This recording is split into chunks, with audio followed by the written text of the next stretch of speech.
চট্টগ্রামে ভোগ্যপণ্যের বাজার একচেটিয়া নিয়ন্ত্রণে রাখা আমদানিকারকেরা সরে যাওয়ার সুযোগে ব্যবসা বাড়ছে ছোট ও মাঝারি পর্যায়ের ব্যবসায়ীদের।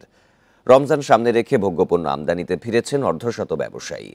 অর্থনীতিবিদরা বলছেন, বাজারে প্রতিযোগিতা বাড়াতে বড় ব্যবসায়ীদের পাশাপাশি ছোট ব্যবসায়ীদেরও সুযোগ বাড়াতে হবে।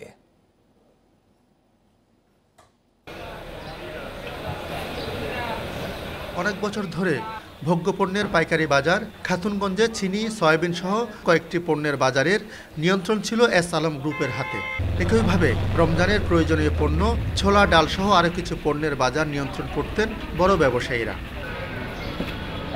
তবে রাজনৈতিক পট পরিবর্তনের পর পাল্টে গেছে বাজারের চিত্র।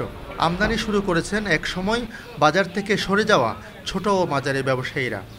আপনার সবাই যদি সমান সুযোগ পায় ব্যবসার, তাহলে তো এটা দেশের জন্য ভালো, জনগণের জন্য ভালো, গরিবদের জন্য ভালো হবে।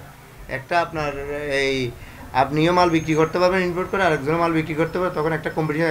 জুলাইয়ে 25,000 এবং আগস্টে 35,000 টন অপরিশোধিত চিনি আমদানি করে এস আলম, কিন্তু এরপর আর আমদানি করতে পারেনি। জুলাইয়ে 18,900 মেট্রিক টন সয়াবিন আমদানি করলেও এরপর তাদের আমদানি শূন্যের কোঠায়। জাতীয় রাজস্ব বোর্ডের হিসাবে বাজারে আসা নতুন একটি প্রতিষ্ঠান আগস্টে আমদানি করেছে 2,500 টন সয়াবিন। এছাড়া সেপ্টেম্বরে 3,372 টন এবং অক্টোবরে 1,486 টন ক্রুড সয়াবিন আমদানি করেছে।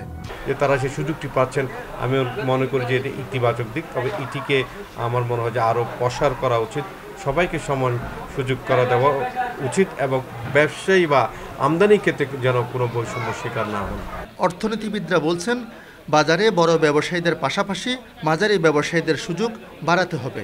কিছু ব্যাপারে হস্তক্ষেপ করতে হবে, অথবা এই যে ব্যাংক থেকে ঋণ দেওয়া, তাদের কাগজপত্র যেগুলো প্রসেসিং হয় সরকারের অফিসে, সেগুলোর ব্যাপারে অনেক সহজ শর্ত দিতে হবে। ছোট ও মাঝারি ব্যবসায়ীদের দাবি, এলসিতে যেন ন্যায্য সুযোগ দেওয়া হয় তাদের। আলমগীর সবুজ, ইন্ডিপেন্ডেন্ট নিউজ, চট্টগ্রাম।